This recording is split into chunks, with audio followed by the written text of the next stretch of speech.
My name is Lynx, and what the f-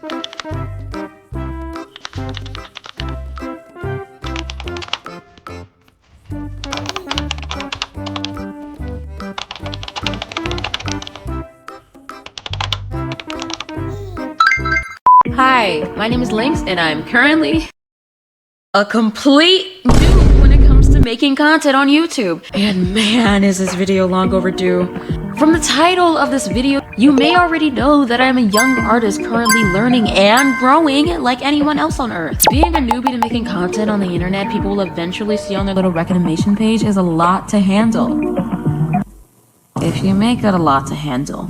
You make public choices on your social media account that you may or may not find very cringeworthy in the future, and at the time you had enough confidence and strength to click on that upload button so that you know everyone is probably going to see that video and possibly give you a lot of shit for it. I was unfortunately a naive young child with unrestricted access to what goes on in the digital world, and I can definitely say I was the weird kid sitting in the back of the classroom probably watching Jacksepticeye play Undertale like it was no one else's business.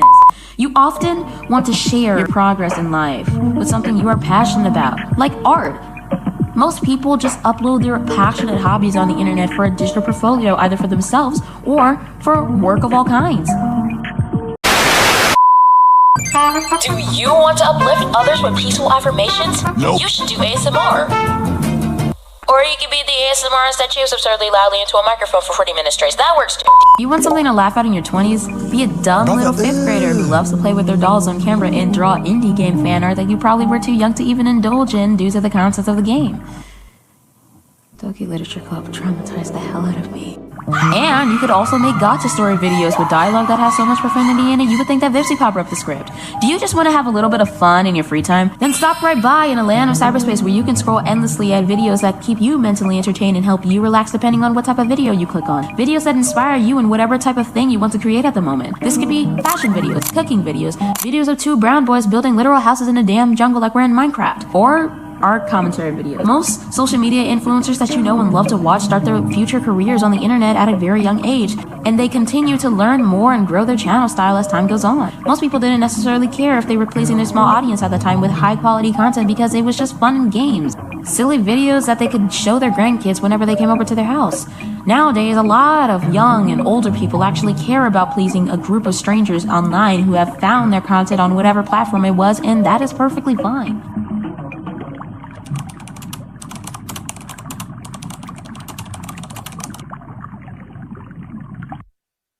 Depending on what type of hobby you're showcasing on your account, you want to make sure that you're advertising what's next to come in your upcoming videos for a new viewer who is just now discovering who you are just from the video that pops up during their daily brain-rotting scroll alone. You gotta really reel in your audience. You can receive a variety of viewers, either the good or bad, depending on how skilled you are in creation. If you were lucky enough to get an audience that was mostly sweethearts and gave you as much support from afar as they possibly could, then you hit jackpot.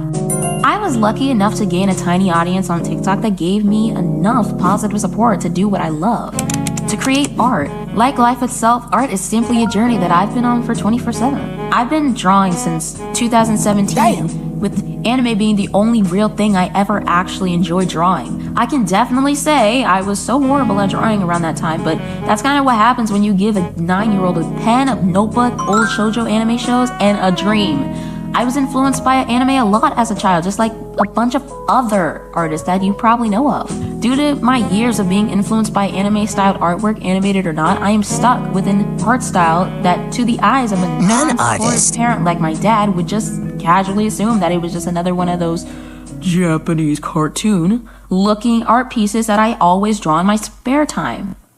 Thanks, Dad. Anime is so stylized and has held a unique role on the web surrounding the artist zone, a specific part of the internet which I will discuss in this video. Some love the art style. Some even hate the art style. Everyone is entitled to their own opinion about certain art styles. For reference, another art style that everyone seems to dislike is the corporate art style.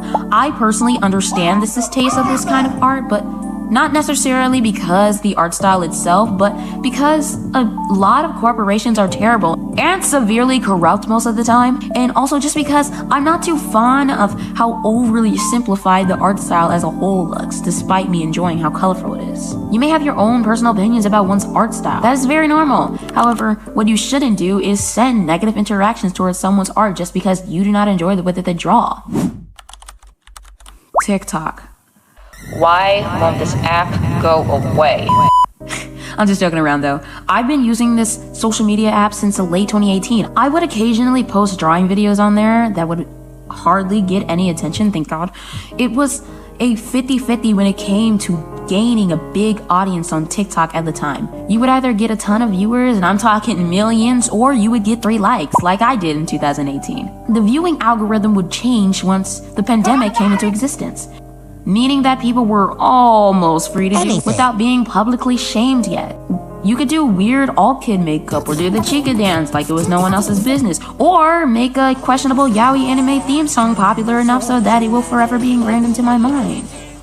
Please help me. You could do all of that until it would all be eventually over once everyone opened their eyes and their bedroom doors to view the world as it is now after those weird, cringe-worthy years of isolation. During that era, it was now much easier for small artists to gain as many views as they truly deserved. However, some artists did not. Instead, they received a horrific flood of hate comments that year for no reason. Picture this. It was the new year 2021. We had just realized that those 2 months out of school due to the worldwide sickness would probably turn into a whole 2 years. And it did. A young artist wanted to join in on a current trend that was going on in the art talk community.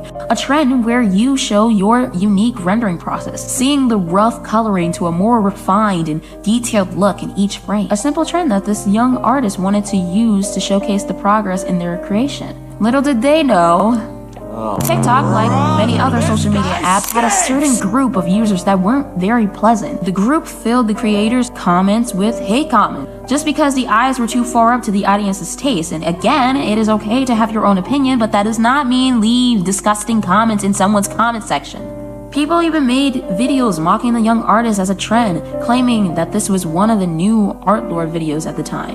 Art lore is a trend on TikTok where somebody posts something bigoted or overly sensitive with a drawing, and most often people copy it to mock the original video, like what's happening right now, except they did nothing wrong. Not to sound like one of those anti-bullying smartasses you probably had in your school when you were younger, but seriously, don't be an asshole to someone who is just proud of their work and probably just learning the ropes like I and many others of the art corner have been through, or still in. If the young artists themselves were consenting to somebody critiquing their art, then you can express your opinions respectfully towards them in private or public if they're allowing it. That would be perfectly fine. But of course, sometimes that's not the case considering the situation and many others. If you're still fuming out of your ears over the art video, then here's a tip. Click the uninterested button and don't interact with something you don't like if you truly don't like it, especially if the content you don't like isn't harming anyone at all. And another thing, stop spreading false information about someone just because you don't enjoy their art. I remember seeing videos about this same exact young artist where essentially everyone tried to justify their blatant bullying and harassment by saying that they were saying very awful things, and those rumors eventually came out as untrue and blatant lies to the creator's name. Please watch out for what you hear on TikTok, okay? TikTok is known for being a complete cesspool of misinformation, and we all need to come together and only take in valid facts before we speak about things to post on social media. There's also been other cases of art lore. For example, when this artist followed along with this Spider-Man OC, they drew a regular plus-size character, which wasn't even horrible at all. People only hated it because the character was plus size. She's pretty, but look at her hip dips. Shut up! Look closely! Really closely! There's a bone! And if the skin goes on the bone, then there's gonna be a dip! Cause there's a dip in the bone! Or that one time a creator was showing their adorable art style from 2023 to 2024, and most people in their comment section were complaining that they had an art regression, which is just a term for when your old art looks quote-unquote better than your most recent artwork. I understand that sometimes it may look like someone's art regress, but a lot of the time, it was done on purpose by the artist to save their poor back from having to crunch up into a little shrimp position for so long, because, mind you, rendering is very difficult. There is nothing wrong with an artist drawing with less detail nowadays, because at the end of the day, it's their art, not yours. Some people on TikTok and just the internet in general have a hard time understanding that fact. It's a bit sad in all honesty. It's alright to have freedom of speech, but it would be incredible if you kept it at a respectable level. Unless the artist in question draws borderline illegal stuff, uses AI, or draws racist caricatures, then it's immediately fucked up, because of all things you could have drawn in the world, you just had to draw stuff like that. Fuck you. So the fuck you guy. All of this, though, was very disheartening to see. And you can tell that a lot of young or beginner artists were very skeptical about joining in on the fun and showcasing their art with full confidence. People often think they aren't good enough to ever show their work to the world. All this insecurity in their art leads them to either lose interest in making themselves known, or motivate them to get better. Using it now rising in Western popularity due to the possibility of TikTok being banned, a Chinese social media app just like TikTok itself called Xiaohongshu, or as English speakers would like to call it, Red Note or Little Red Book. A simple resource that some artists use to watch creative tutorials. In my opinion, it's like a mixture of TikTok, Pinterest, and a tad bit of Instagram. To normal people, there is inherently nothing wrong about using this specific app for art references or inspirations for anything else. People mainly on TikTok would start to use this app as a little artist trend, where they would showcase their art from before they used Xiaohongshu as a primary resource for learning art tips or tutorials, and then, after learning new things from Xiaohongshu, they would use their knowledge, and it was just a simple trend. A lot of beginner-looking artists would try it out for themselves, and they would feel good with their supposed improvement. Naturally, after they finished their new art piece, they would show it to the art talk community. They would show it to an audience only for the comment section to be like, I like the older one better, or, it lost its uniqueness and now your art style isn't quirky enough for my eyes. And the worst of them all and the most known, an angel's wings just got cut off.